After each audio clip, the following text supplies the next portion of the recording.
There was two kinds of slaves. There was the house Negro and the field Negro. The house Negro, they lived in the house with master. They dressed pretty good. They ate good because they ate his food, what he left.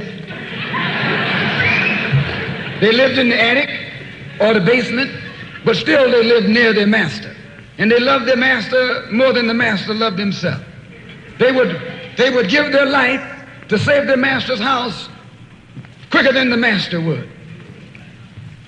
The house Negro, if the master said, we got a good house here, the house Negro said, yeah, we got a good house here.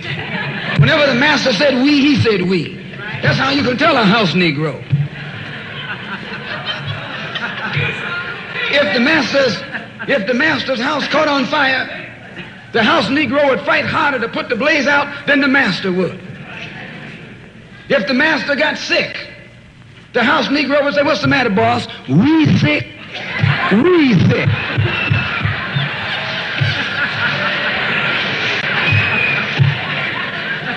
He identified himself with his master more than his master identified with himself. And if you came to the house Negro and said, let's run away, let's escape, let's separate, that house Negro would look at you and say, man, you crazy. What you mean separate? Where is there a better house than this? Where can I wear better clothes than this? Where can I eat better food than this? That was that house Negro. In those days, he was called a house nigger. And that's what we call him today because we still got some house niggers running around here.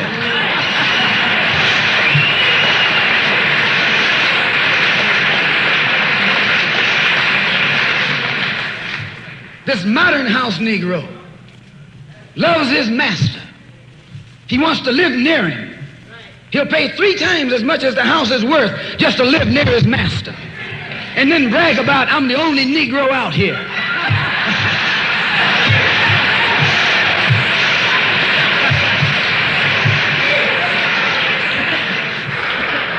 I'm the only one on my job.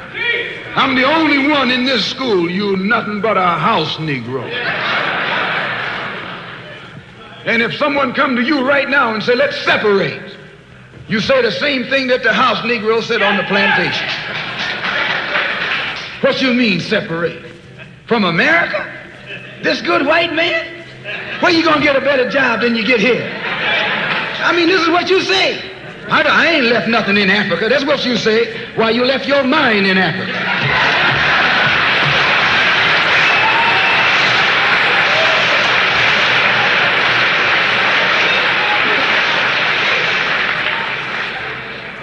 On that same plantation, there was the field Negro. The field Negro, those were the masses. There was always more Negroes in the field than there was Negroes in the house.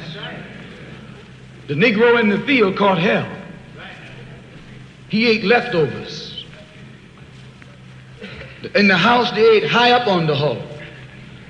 The Negro in the field didn't get nothing but what was left of the insides of the hog. They call them chitlins nowadays. In those days, they call them what they were, guts. That's what you were, a gut eater. And some of you all still gut eaters.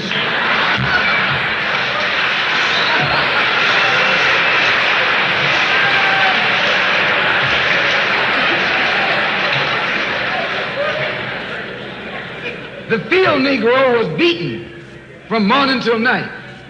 He lived in a shack, in a hut.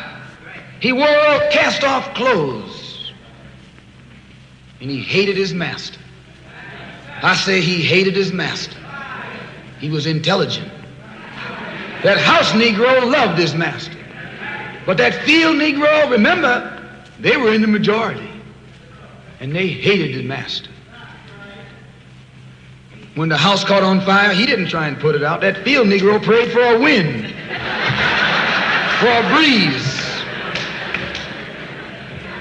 When the master got sick, the field Negro prayed that he died. If someone come to the field Negro and said, let's separate, let's run, he didn't say, where are we going? He said, any place is better than here.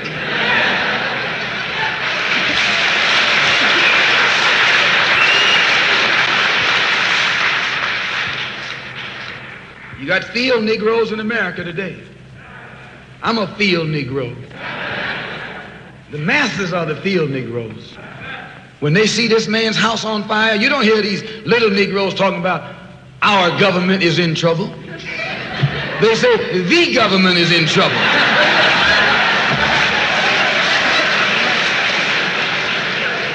Imagine a Negro, our government. I even heard one say our astronauts. They won't even let him near the plant. And our astronauts, our Navy, that's a Negro that's out of his mind. That's a Negro that's out of his mind. Just as the slave master in that day used Tom, the house Negro, to keep the field Negroes in check, the same old slave master today has Negroes who are nothing but modern Uncle Toms, 20th century Uncle Toms, to keep you and me in check, keep us under control, keep us passive and peaceful and nonviolent. That's Tom making you nonviolent. It's like when you go to the dentist and the man is going to take your tooth. You're going to fight him when he start pulling. So they squirt some stuff in your jaw called Novocaine to make you think they're not doing anything to you. So you sit there, and because you got all that Novocaine in your jaw, you suffer peacefully.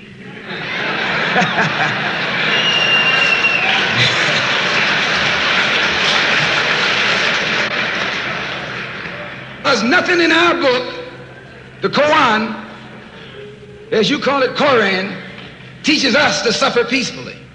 Our religion teaches us to be intelligent, be peaceful, be courteous, obey the law, respect everyone. But if someone puts his hand on you, send him to the cemetery.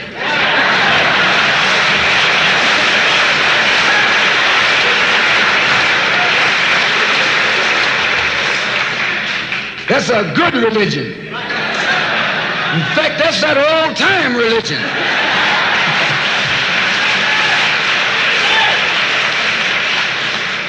That's the one that Ma and Pa used to talk about. An eye for an eye, and a tooth for a tooth, and a head for a head, and a life for a life. That's a good religion. And then anybody, no one resents that kind of religion being taught but a wolf who intends to make you his meal. This is the way it is with the white man in America. He's a wolf, and you a sheep. Anytime a shepherd, a pastor, teach you and me not to run from the white man, and at the same time teach us don't fight the white man, he's a traitor to you and me. Don't lay down our life all by itself. No. Preserve your life. It's the best thing you got. And if you got to give it up, let it be even Stephen.